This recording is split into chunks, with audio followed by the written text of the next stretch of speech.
اهریمنی که چند هفته پیش فرمان کشتار ده‌ها هزار تن از بهترین فرزندان Iran را صادر کرده بود از بین. Situasi politik Iran yang bergejolak pasca kematian pemimpin tertingginya Ayatollah Ali Khamenei membuat tokoh oposisi muncul termasuk Reza Pahlavi. Reza Pahlavi merupakan putra mahkota terakhir Iran yang telah lama berada di pengasingan dan tinggal di Los Angeles, Amerika Serikat. Dalam pernyataannya, Reza Pahlavi secara tegas mengaku siap memimpin masa transisi Iran menuju demokrasi sekuler. Pahlavi mendesak seluruh rakyat Iran dan juga pendukungnya agar tak mengendurkan perjuangan di masa krusial ini.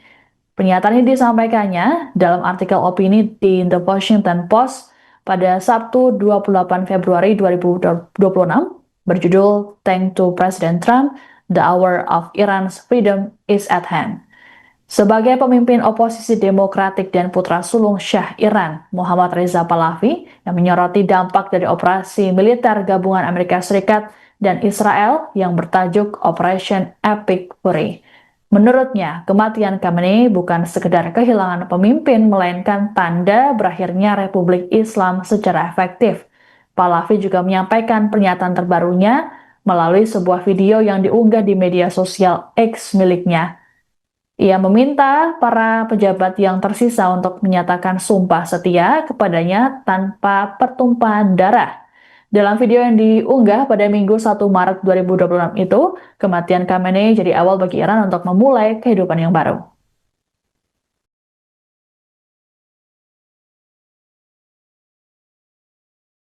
هم میهنانم علی خامنه‌ای ضحاک زمانه، اهریمنی که چند هفته پیش فرمان کشتار ده‌ها هزار تن از بهترین فرزندان ایران را صادر کرده بود از بین رفته است. با مرگ خفتبار او و بسیاری از منسوبان و وابستگانش، جمهوری اسلامی نفسهای پایانی خود را می کشد. با اراده و دلاوری شما به زودی به زباله‌دان تاریخ روانه خواهد شد. ملت بزرگ ایران به دنبال سقوط کامل جمهوری اسلامی است و ما این رژیم اهریمنی را ساقط خواهیم کرد. پیام من به مقامات باقی مانده این جمهوری وحشت این است: تسلیم ملت ایران شوید. وفاداری خود را به برنامه من و سامانه گذار اعلام کنید و بدون خونریزی بیشتر حکومت را تحویل دهید. هر تلاشی از سوی بقایای رژیم برای تعیین جانشین خامنه‌ای از پیش شکست خورده است. هر که را به جای او بنشانند نه تنها مشروعیت نخواهد داشت که شریک جنایات این رژیم نیز خواهد بود. به نیروهای نظامی، انتظامی و امنیتی کشور میگویم سلاح شما باید برای دفاع از ملت بزرگ ایران باشد، نه جمهوری جنایت و اوباش و تبهکاران ضد ایرانیش. به ملت ایران و انقلاب شیر و خورشید بپیوندید. سلاح‌هایتان را برای محافظت از ایرانیان در برابر مزدوران رژیم جمهوری اسلامی استفاده کنید تا این کابوس 47 ساله سریعتر پایان یابد. مرگ خامنه‌ای جنایتکار گرچه داد خونهای ریخته شده را باز نمی‌گرداند، اما می‌تواند مرهمی باشد بر دلهای سوخته پدران و مادران، همسران و فرزندان.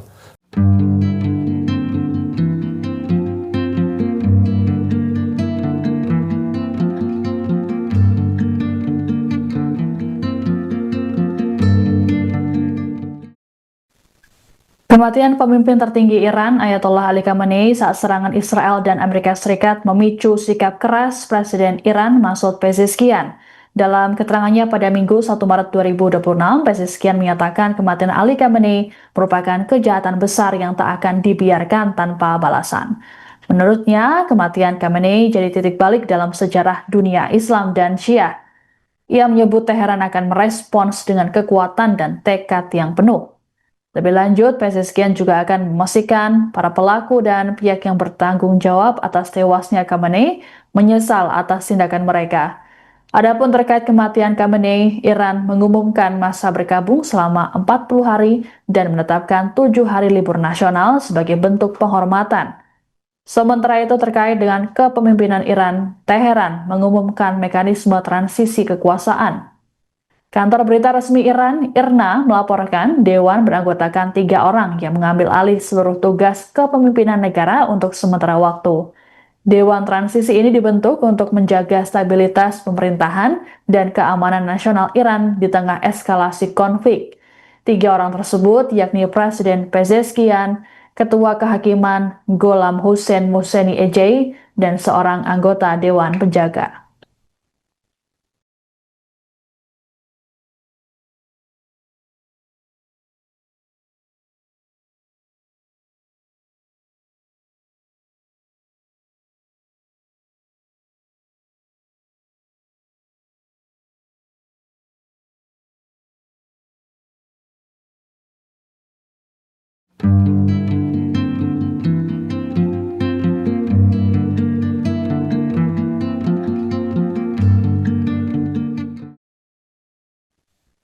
Iran kini memasuki masa transisi pasca laporan kematian pemimpin tertinggi mereka Ayatollah Ali Khamenei yang tewas dalam serangan Israel dan Amerika Serikat pada Sabtu 28 Februari 2026.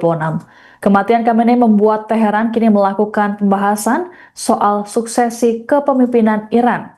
Adapun pemimpin tertinggi baru tak dipilih melalui pemilu langsung, melainkan keputusan Majelis Pakar, badan yang terdiri dari 88 ulama senior. Setidaknya ada 5 nama yang muncul sebagai kandidat pengganti Khamenei. Nama pertama yang muncul adalah Mojtaba Khamenei yang merupakan putra kedua dari Ali Khamenei. Mojtaba dikenal sebagai pengaruh kuat. Mojtaba dikenal punya pengaruh kuat di balik layar pemerintahan Iran. Ia juga disebut memiliki hubungan dekat dengan kekuatan militer Iran, IRGC. Nama kedua adalah Hassan Khamenei yang merupakan cucu pendiri Republik Islam Iran, Ruhollah Khomeini. Hassan dinilai memiliki legitimasi historis karena berasal dari keluarga revolusioner Iran, meski pengaruh politiknya tak sekuat kandidat lain. Selanjutnya yang ketiga, ada Ali Reza Arafi yang merupakan wakil ketua Majelis Pakar dan anggota Dewan Penjaga. Arafi merupakan tokoh yang paling dihormati secara intelektual dan dinilai oleh pengamat sebagai sosok yang aman karena mampu menjembatani kepentingan para ulama senior dengan kepentingan strategis militer. Sebagai wakil ketua Majelis Pakar sekaligus pemimpin sistem seminaris atau Hauza di seluruh Iran, Arafi memiliki kredibilitas keagamaan yang tak tertandingi. Keempat, ada Muhammad Mehdi Mirbagheri, seorang ulama senior garis keras dan anggota Majelis Pakar. Mirbagheri merupakan representasi dari kelompok konservatif murni yang memandang konfrontasi dengan Amerika Serikat dan Israel sebagai kewajiban ideologis. Dukungan terhadapnya pun mengalir deras dari sejumlah elemen paling kanan di pemerintahannya yang khawatir sosok pengganti Khamenei kelak bakal melunakkan sikap luar negeri Iran. Mirbagheri pun dianggap sebagai sosok yang mampu menjaga kemurnian visi revolusi. Terakhir adalah Gholam Hussein Mohseni Ejei. Kepala lembaga peradilan Iran tersebut adalah figur tangan besi yang jadi kepercayaan Ali Khamenei untuk menjaga kepatuhan hukum di Iran. Perannya kini makin krusial karena ia menjabat sebagai anggota Dewan Transisi yang menjalankan roda pemerintahan sementara.